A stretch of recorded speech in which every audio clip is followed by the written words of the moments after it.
Well, Coach, I'm sure you'd never point to fatigue as an excuse, but what did you see in the second half from your guys that changed from the first half? It really was neither half. First half we weren't competitive tonight. Um, we got off to a good start. I think some of the shots went down, but we didn't have the same competitive drive. I thought we had a couple good plays and a couple good moments in the first quarter, and you could feel it. I thought we should have been up 20 at the half. For them to be down 11 was our inability to really push, and that was just kind of a lack of competition that we needed in a game like this. You don't want a team like this to stick around, and this is the reason why. There was a big emphasis points in the paint, keeping them out of the paint tonight. When you look at that area, how do you assess the job that you guys did? Fair at best. I thought they do a really good job of probing and on their penetration, finding late looks. JaVale really hurt us, crashing, making some drop-offs, and their bigs in general were just effective around the basket. But I thought we could have done a much better job of shrinking the floor, of applying a little bit more pressure on their cuts. They were hitting their bigs at the elbow, and they were just moving around, and we just didn't have the type of finish that we needed defensively. And if you don't mind me asking, just really quick, any update on Kevin Huerter? We saw him leave the floor at one point. I have no idea. Thank you. Sarah. Lloyd, how much did turnovers hurt you guys tonight, and what were kind of the biggest reasons for the? It's the lack of competition. In the same game, you get a 5-second back down and a half court violation. We didn't have we didn't really have any mojo. Those are two plays where we're just playing slow and doing things that are uncharacteristic. And I just thought, I don't know if that was fatigue. We were just out of sorts. And I just thought it was a quiet group. I thought for the first time, practice or non-practice, game or off the court, I thought that was the first time that we were a little disconnected or discombobulated. So it was just a weird day, weird feeling for guys out there. We never got the rhythm. Obviously, the shots weren't falling, the turnovers were high, and then they found life. What do you see out of Clint Capela tonight? Carry over. He's getting better every game. You're seeing his activity. 8 offensive rebounds is just pure effort. And, that's a bright spot for him and his activity and him finding some rhythm in some areas that he can be effective. Getting to the free throw line, he didn't capitalize, but being able to get to the free throw line was his activity, a product of his activity. And we need that. We need him to be every bit of a guy that's effective around the basket on both ends of the floor, and we're seeing more and more of that from him. Terrell Thomas. Coach, this is the first time with your new group and the new roster that you guys had a back-to-back. How much do you feel like that back-to-back maybe played in part in the slow start in the second half? And what went into your decision to leave the reserves out in the second half for such a long time? To leave them out? Yeah, it seems like they got slightly more minutes once Cleveland went on a run. We saw Trae Young was on the bench during that time.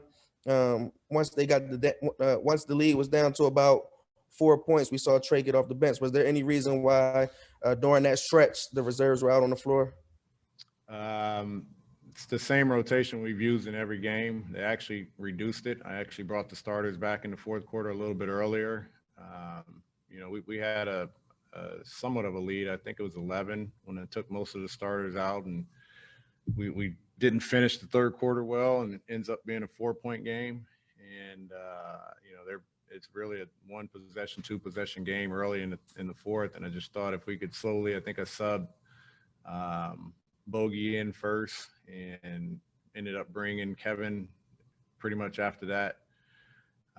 But it was really hard to think that if we just stayed the course when that end of the third quarter run really just evaporated for us. They took the lead, and they got into a point where they were climbing into our guys, and I wanted to get our starters back and see if we had one final push, and it just stayed a 1-possession game until they took the lead, and we didn't have any fight. But we've kind of kept a consistent rotation with when our second unit guys are coming in and when our starters are going out, and tonight it probably changed. Kevin ended up playing a lot more minutes. He was playing well before he rolled his ankle. And so I kept him out there with the starters just because I thought he was the guy that was playing well. Thank you, Coach. Greg Hurd.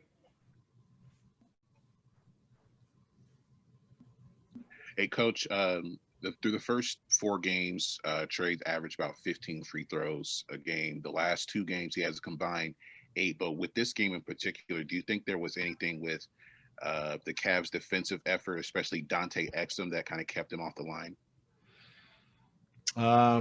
You know, he normally knows how to create them. He didn't get many of those opportunities. We're guys, obviously, if you watch film, you start to learn how to defend a guy. And, you know, hopefully if you're disciplined and you're doing your defensive game plan, you can avoid being in those situations where you're fouling. And I thought they did a good job. JB had his guys ready to defend without fouling, and he's the main guy. He's been leading the league thus far, and they did a good job of keeping him off the free throw line. Thanks, Coach. Jacob Roth of CBS 46. Hey, Lloyd, I guess this is kind of a bigger picture question, but, you know, such a great win last night, kind of a letdown game tonight. How hard is it not to read too much into one game this early in the season with, you know, small sample size numbers all over the place? Is that just something that comes with experience, or how do you manage that? Which game are you reading into, the Brooklyn one or tonight?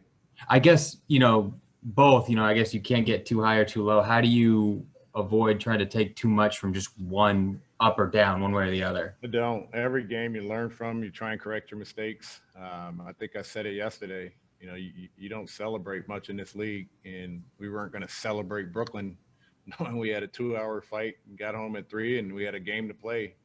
We're not going to pout about losing to Cleveland. We're going to take a day off and come back ready to go, and we got a game on Monday, and that's just how the flow is. I wasn't celebrating Brooklyn last night, and I won't be too angry about Cleveland tonight. It's a long season. We got to continually get better.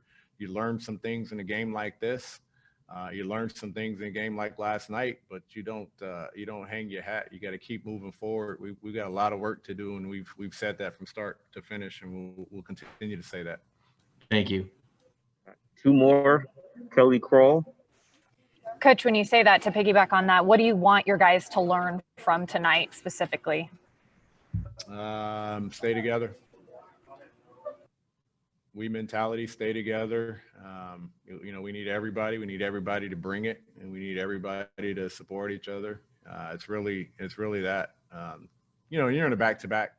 You kind of assume some guys may be tired. It's no excuse, but it's just a reality. And you're hoping other guys. I thought BG came in again and gave us a hell of a spark in that second quarter. And you're going to need that in games like this. But that's really the testament of a team. We have to stay together. We have to be able to incorporate different guys at different times. And when you're struggling to score, or you're struggling to rebound, or you're struggling to do certain things, you need someone to come in and give you a spark. And BG did that tonight in the second quarter. We just didn't have enough of it from a lot of guys in the second half. Final question from Terrell Thomas. Coach, you mentioned a moment ago that you felt like tonight the guys just didn't have the mojo they've had early this season. Communication wasn't there.